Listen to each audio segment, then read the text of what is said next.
Positive thinking isn't just a fleeting emotion or an abstract idea. It's a powerful force that shapes the way we view the world, the way we interact with challenges, and most importantly, the way we move toward our goals. Imagine waking up every day with a mind that sees opportunities where others see obstacles. That's the essence of positive thinking. It's the ability to align your thoughts, emotions, and actions in a way that drives you forward, even in the face of adversity. But how do we cultivate this mindset? How do we ensure our thoughts empower us rather than hold us back? That's where the teachings of Buddhism offer profound guidance. Buddhism isn't just a religion, it's a philosophy of life rooted in principles that have stood the test of time. These teachings provide practical, timeless techniques to transform the way we think and ultimately how we achieve our goals. In this video, we'll explore 7 powerful Buddhist techniques designed to unlock the full potential of positive thinking. These aren't abstract concepts. They're actionable steps you can take today to rewire your mind, eliminate negativity, and focus on what truly matters. Whether you're aiming for personal growth, professional success, or inner peace, these techniques can serve as a guiding light. So let's embark on this transformative journey together. Lesson 1. Shift your perspective. Does life throw challenges at us? Boom! You set your goals, you make your plans, and then things start to fall apart, and suddenly it's something else altogether. What if I were to tell you these are not roadblocks? What if they aren't stepping stones but stepping stones? In Buddhism, there's a powerful teaching that says, it's not your suffering who is your enemy, it's a teacher. Well, think about that for a second. Our very struggles could actually be the ones that make us stronger, wiser, and more equipped to handle the randomness of that life. All comes down to your perspective of your situation. When a problem occurs, the automatic response is to think, why is this happening to me? Suppose you changed your thought to that. Rather than considering the problem as an issue, try to ask yourself, what is this trying to teach me? This mindset shift will change everything. All of a sudden, it's not a problem, it's an opportunity for growth. Suppose you are climbing a mountain. Both every rock, every steep incline, and every storm you must endure on your way up are tests. They could be seen as causes to give up, or they could be seen as what makes the climb worthwhile. The benefits of the challenge are that without them, you wouldn't have had the triumph at the top. The way of life that Buddhism teaches us is that life works this way. Mindful reframing is a way that you can train yourself to start shifting your perspective. When something goes wrong, pause for a moment. Take a deep breath. Consciously look for the silver lining then. Very few people fail at everything, and I have failed at something. Instead of wandering into a black hole of negative thoughts, ask yourself, what did I learn from, and how can I improve? So many challenges had to be faced by Buddha himself. He gave up his royal life and lived years of hardship and shunned moments of extreme doubt. Each of those experiences, however, taught him something invaluable, eventually leading to enlightenment. His journey wasn't easy, but of what he gleaned from that journey, it was meaningful.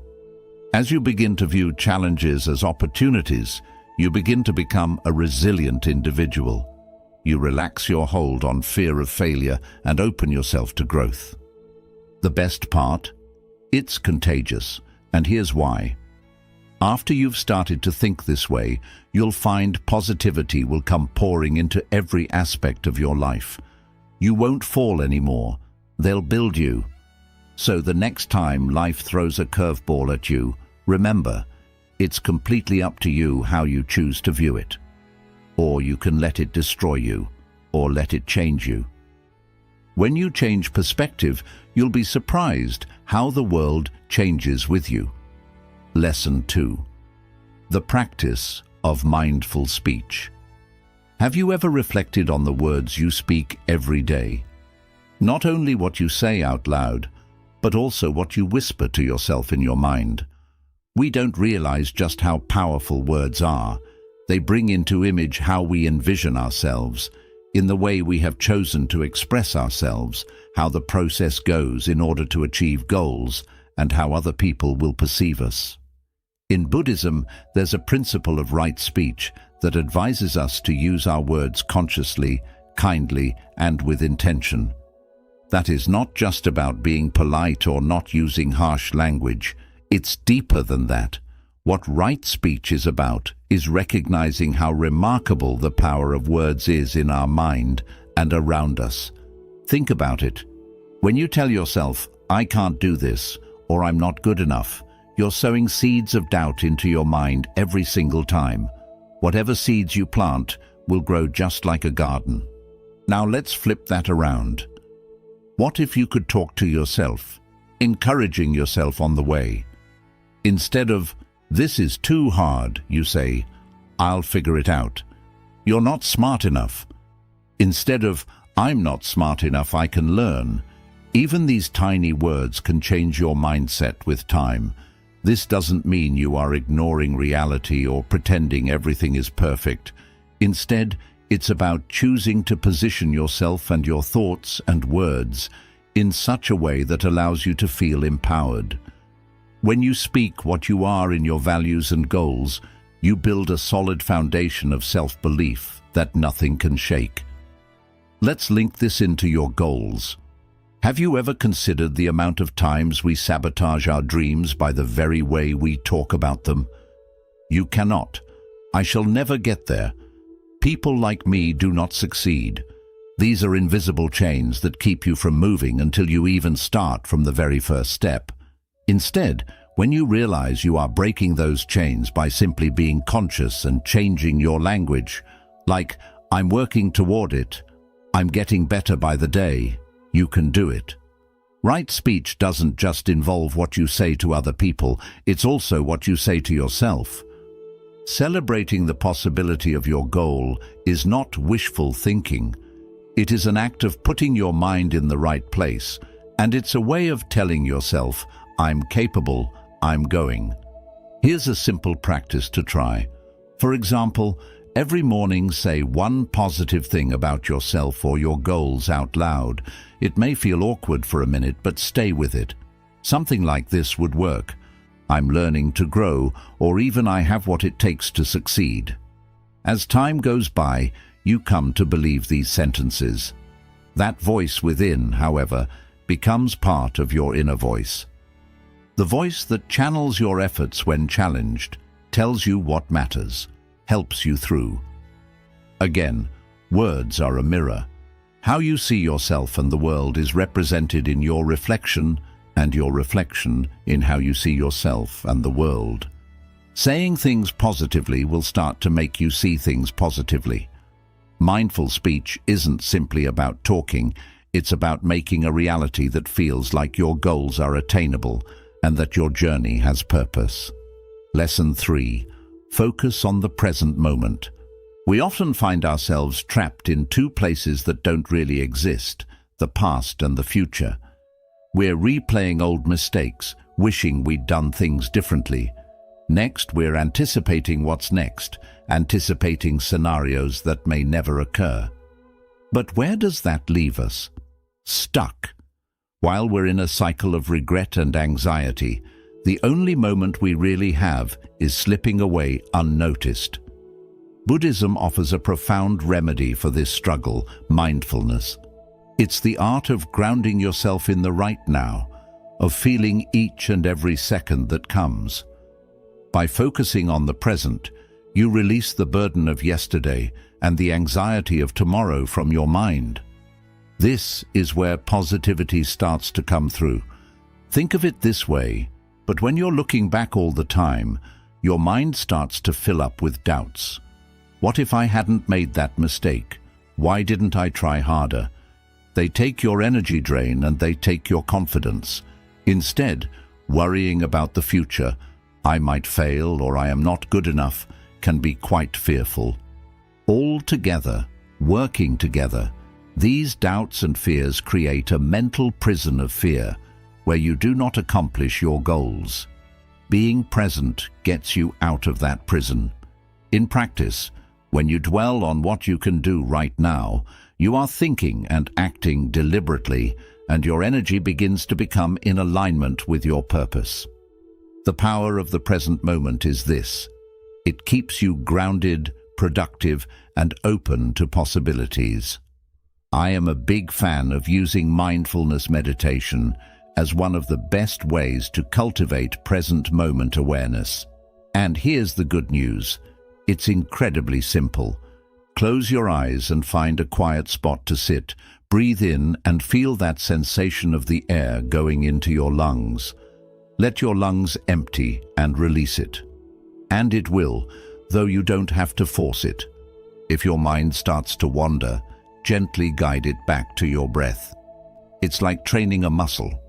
First, your mind will fight back, pulling you right into bad memories or future concerns. However, the ability to stay present does strengthen with time. With mindfulness, you'll begin to notice things like a bird chirping, the warmth of the sun, and the way your body feels at ease. And these small moments of awareness create a very strong foundation for positivity. It doesn't mean you're not present because you're not ignoring what's happening right now, or because you're not planning for the future. You mean you don't allow them to control you. The future holds opportunities, the past holds lessons. But in what are you focusing on right now? When you choose to let go of things you don't need to focus on in the present moment, you free yourself from too much. You get in control. You gain peace and clarity in your life. So with clarity comes positivity, which makes you positive and pushes you forward, fueled with purpose. If that's the case, take a deep breath. Let go of that which you cannot change, and simply trust that your presence in this moment is enough. Embracing the now lets you tap a strength in yourself. Nothing can rattle. Welcome to the first step of your journey, one mindful step with the other. Lesson 4: The power of visualization. Picture this: well, you've done your biggest goal. You may feel joy and pride, perhaps even a sense of accomplishment. It feels like you see yourself standing right here in that moment of your success, so fulfilled. But listen to this. The act of visualizing your success is nothing more than a feel-good exercise. But listen to this. I call this a powerful mental tool that can lead you on the way to actualizing that vision. This is the crux of visualization and harmonizes wonderfully with Buddhist meditative practice. Meditation is not simply about resitting or clearing your mind in Buddhism. It is about directing your mind with a purpose. Visualization operates on the same principle. Instead of doing breathwork or a mantra, you have a rich, vivid image in the mind about the life you want to live. Intentional practice activates the tremendous potential of your mind to have your thoughts and do things in a way that furthers your goals. Why visualization is so effective is because it uses your brain. There are studies that show that if you spend some time imagining yourself performing an action, your brain will fire in much the same way it does when you're actually performing the action. What this means is that every time you visualize success, you are mentally rehearsing for the real thing. On the eve of the performance, your brain is getting you ready for knocking down challenges, staying cognitively sharp, and performing with aplomb. Imagine a lousy situation that you're facing in your life, an important exam, a presentation, or a personal one, like going for that race. What was your mindset having to do with your success? Visualization trains that mindset. If you can see yourself succeed, if you can feel your achievement in your head, then you begin to learn that you can do it. That's a game changer. Visualization is a closely linked principle to Buddhist teachings that often hint at the power of intention. It's like planting a seed in the soil of your mind and setting a clear intention of what you want, is it? Whenever you visualize, you water that seed with focus and determination. The stronger that seed gets, the stronger it grows until it becomes action and results. Engaging all your senses with visualization is important to make visualization effective. Picture yourself getting your goal without your eyes open. Picture it as best as you can. What does it look like? What does it feel like? Put yourself in the moment. The more real and detailed your vision seems, the deeper your mind will connect to your vision. This practice over time rewires your thinking, replacing doubts and fears with confidence and motivation. Visualization isn't about having a dream of what you want to be and having things appear magically. It's ingrained mentally. You have to mentally prepare yourself to succeed. It helps you focus your thoughts, emotions, and energy on your goal in one direction, to have clarity and a reason for what you need to do. It becomes a powerful force to bring you nearer to the life that you dream about when paired with action. That means take a moment each day and close your eyes and step into your future. It's a chance for you to see yourself thriving, achieving, and living a life you want. Use that image as your inspiration, your actions, and your potential. Visualization is not only about imagining success, it's about building a mental framework to achieve that. Lesson 5. Choose what you want to surround yourself with. Mindset is directly affected by your environment. Whoever you're around determines whether or not you're uplifted or merely depressing. This concept isn't new. It is the Buddhist teaching of Sangha, the importance of community, a Sangha or a group of people that help each other grow and become more wholesome. The company you keep is an important reminder that no matter how strong or determined you are, you can't escape the company you happen to associate yourself with. Ponder who is in your life.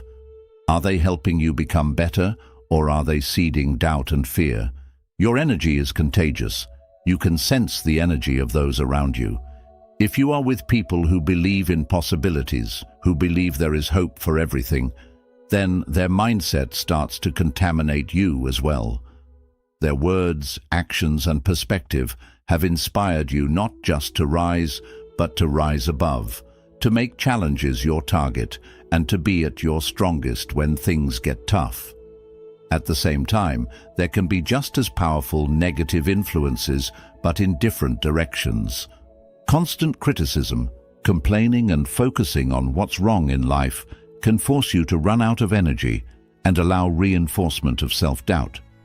Sometimes this kind of influence is hard to distance yourself from, especially when they're nearby, but it is critical to protect your mental space and grow positivity. The Buddhist concept of Sangha reminds us that we are intentional about who we associate with. It doesn't mean you need a big bunch of people to surround yourself with. A few people who support you, challenge you to be better, and congratulate you on what you're doing are good too. They are the ones who always put a smile on your face because something reminded you of your potential, or the ones who are there when you forget or the path is not easy. First, determine people in your life that make you want to be your best self, or even inspire you in some way.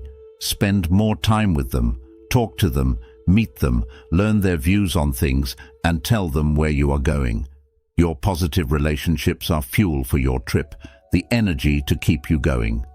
However, also spend some time examining the folks out there influencing you. As such, it's not only about people, but also about what you read, watch, and listen to. Is the content you're consuming uplifting your spirit and pushing you forward, or is it bringing you down with negativity? What you allow into your mental space is what will dictate your thoughts and attitude. Don't worry if you can't find positive influences in your current circle. This is a chance to increase the size of your Sangha. Find groups or communities that resonate with you, your goals, and your values.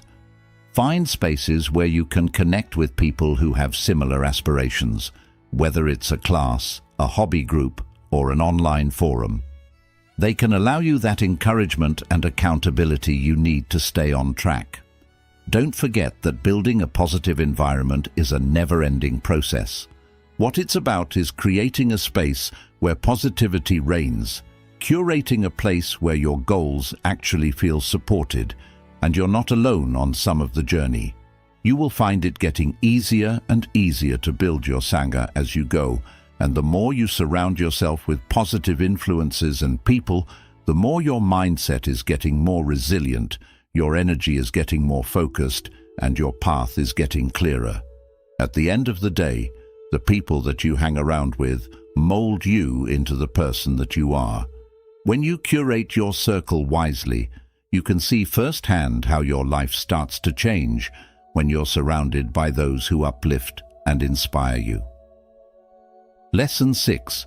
Cultivate joy in small wins. In today's fast-paced world, it's easy to forget about the small victories that occur along the way. We're so bogged down in the end goal that we forget to stop and pat ourselves on the back for the progress we've made. But here's the truth. Every small win, even if it feels minuscule, gets you a step closer to where you're going. Throughout Buddhism, we're taught to be grateful and happy for everything in our lives, not just for the big things, but even for the smallest things. Buddhist teachings recognize that if we recognize the beauty of the present and the journey itself, we are less concerned about reaching our destination. The practice of gratitude can be utilized in everything else concerning our lives and naturally in our goals. Small actions are still actions.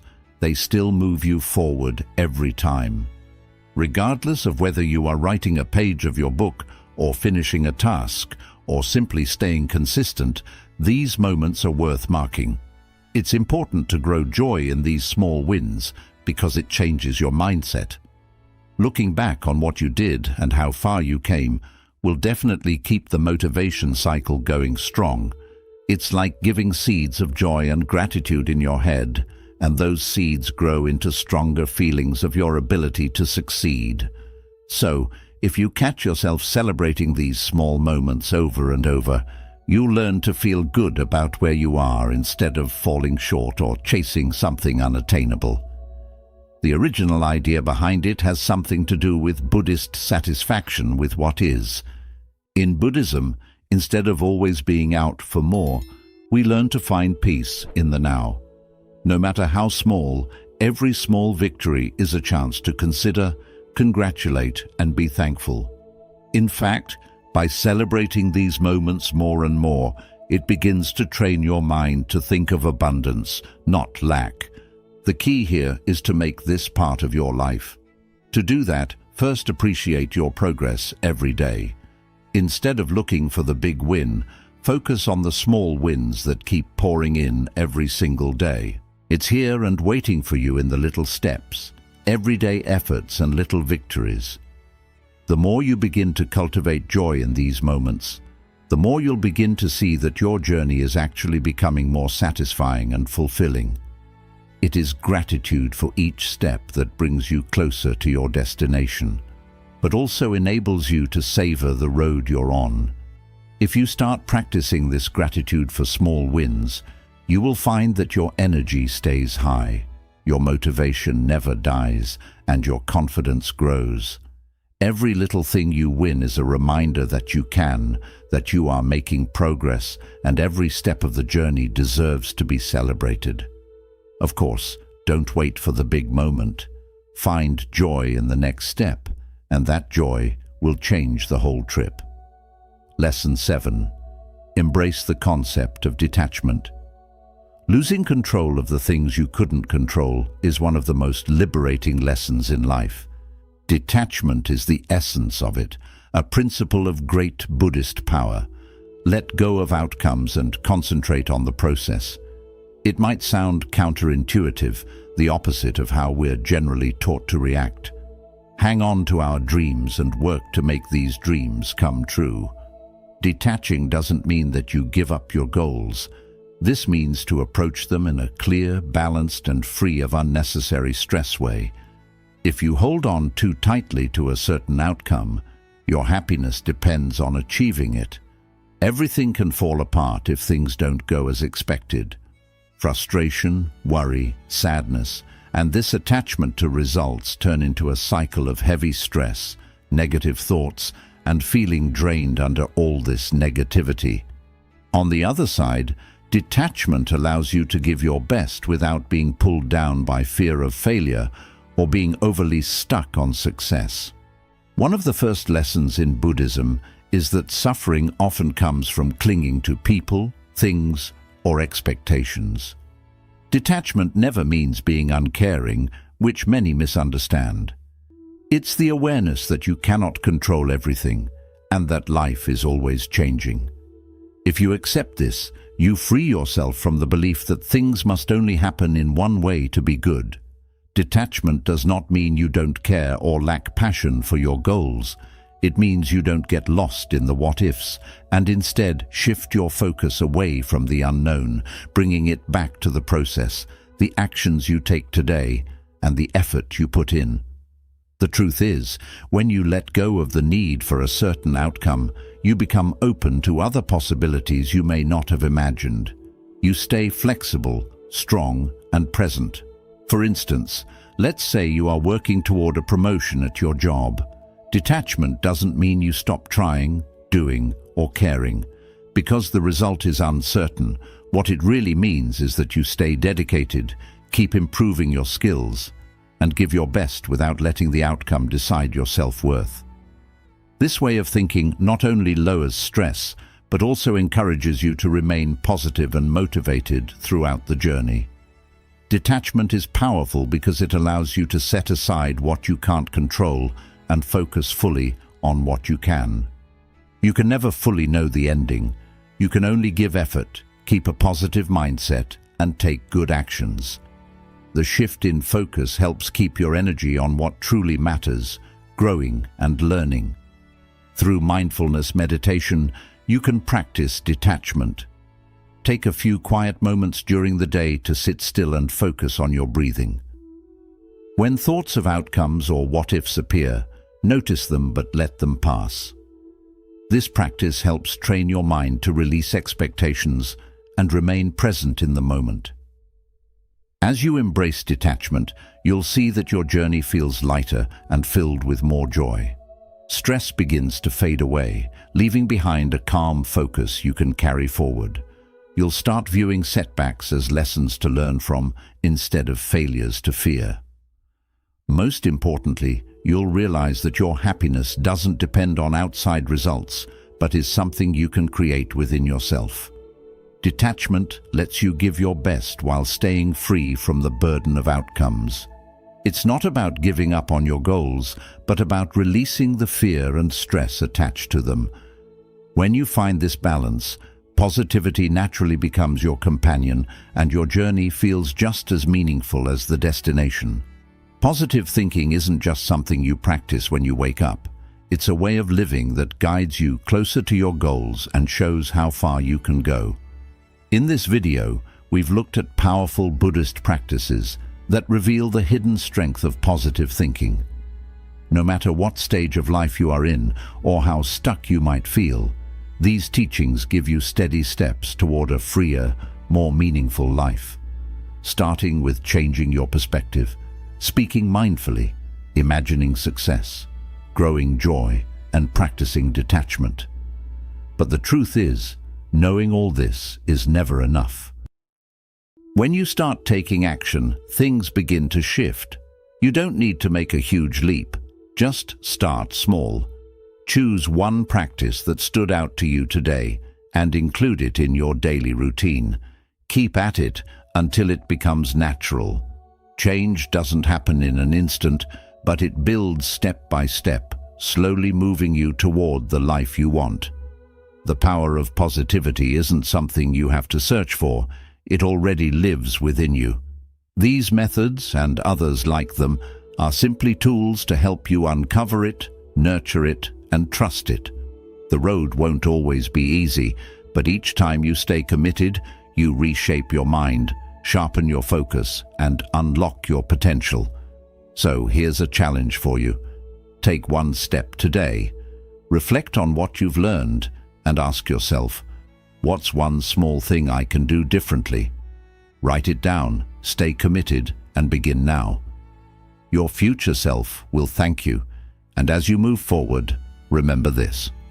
Positivity isn't about ignoring life's challenges. It's about facing them with courage, hope, and a steady belief in your ability to overcome them.